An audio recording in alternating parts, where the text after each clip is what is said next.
Headlines making news today. Sky's Brisbane Bureau Chief Adam Walters joins me now to go through it all. We're close approaching, Adam, the 12-month mark of the Albanese government. Some number crunching today from the coalition has revealed that Labor is set to spend over $100 billion in budgeted and off-budget spending.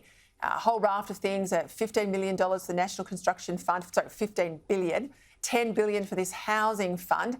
A lot of it, of course, is election promises, Adam, coming home to roost, but it doesn't matter if the government's doing the spending or it's individuals like us. It all adds to this inflation concern, and that's, I think, where the government's got to be careful.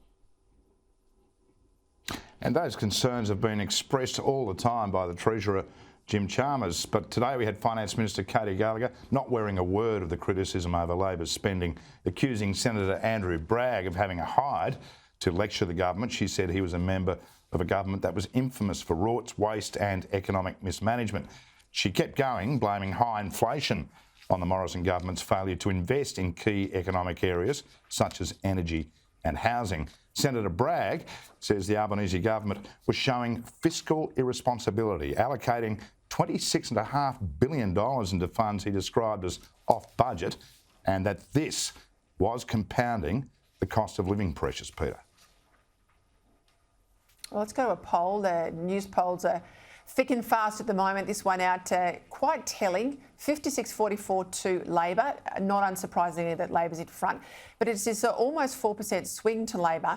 That's really improved their position from the election almost 12 months ago. We know that only about a third of Australians voted for the Prime Minister. That was then Labor down around, I think it was 32%. They won on a primary 32% at the election. They're now up to 38% in primary vote terms, the coalition at 33%. That 4% swing is interesting because there's 16 coalition MPs in the lower house who fall in that margin of 4%. They're in the danger zone. And it's interesting, one of the phrases that came up in the polling was comfortable. We know John Howard used to be mocked for saying that he wanted the country to feel relaxed and comfortable with his government. If the PM's getting people saying back in polling that they're comfortable, well, that's a good place to be, isn't it? Peter, this poll result and its encouragement for Labor isn't surprising when you consider the ALP has not really stopped campaigning since the last election, taking advantage of Anthony Albanese's popularity and simply, I think, outfoxing the Liberal Party. There's no starker example of Labor's strategic advantage than the hook, line and sinker the Liberals seem to have swallowed by preoccupying themselves with the voice referendum. This, you can imagine, is exactly the decoy Labor strategists may have cooked up in the hope Peter Dutton would arrive to fight this Labor backburn, if you like, when in fact the main blaze is the cost of living. Next month it'll be a year since Peter Dutton became opposition leader, and it's not hard to imagine he could improve his popularity by focusing more on the economy and solutions to making life easier for an electorate about to become even more distressed when 800,000 people with mortgages come off their fixed rate interest payments.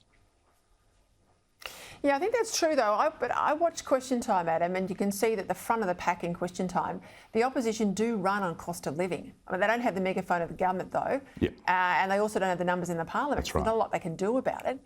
And I do encourage, I think every Australian's got to focus on the voice. It is the most seismic thing that we will debate as a country, I think, probably in the next 20 or 30 years.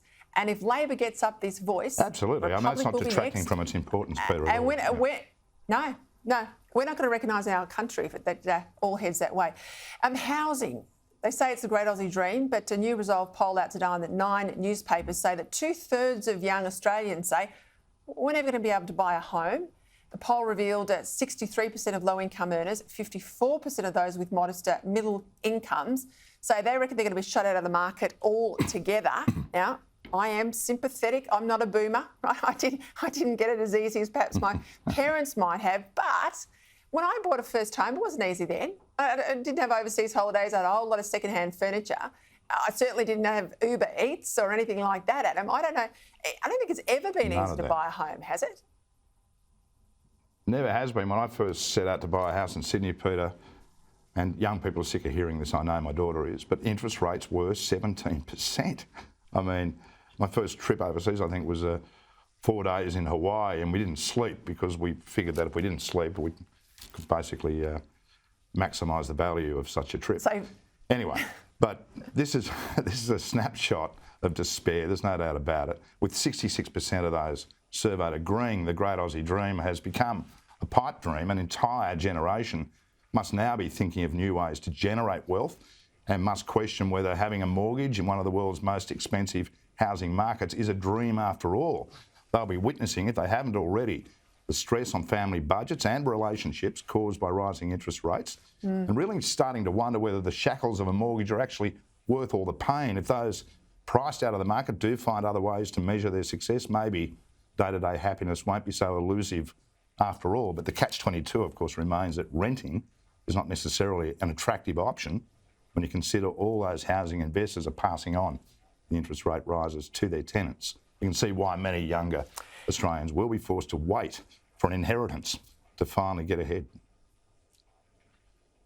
Or they might have to live where they didn't necessarily think they might have to live. I mean, one of the things that they've got now that we didn't have, Adam, is they can live in regional Australia. I mean, I grew up in regional Australia.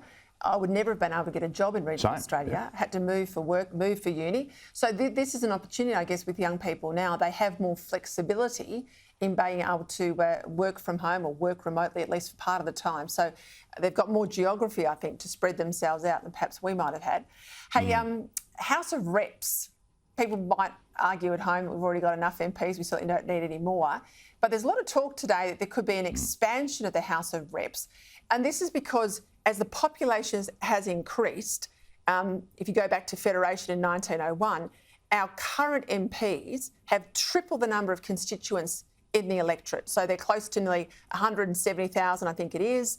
Way back in years past, originally at Federation it was around 50, I think got out to about 105 or 110 in the Bob Hawke era. Overseas in the House of Commons, it's 92,000 people per electorate. In Canada, it's about 113,000. The argument is you can't service all those people, you need more MPs. It would mean, though, another 40 or so senators, maybe another 80 in the House of Reps. What do you think? Peter, I think some might argue there were too many seats for too few people at the time of Federation, that they were future-proofing the place. There are a lot of MPs on the backbench with no portfolios to administer. Their main objective, of course, is to represent the best interests of their communities. But in seats considered to be safe, those voters are often not necessarily advantaged when their support is taken for granted. We've seen that in areas such as Sydney's Northern Beaches. Shocking infrastructure. Most of the time they've had Conservative governments. Other more marginal seats enjoy the windfalls of constant funding for infrastructure and the like. That's guaranteed by party strategists. So one's really got to have to wonder about how effective local MPs are after all, and whether simply growing their numbers is going to result in any net benefit for their constituents.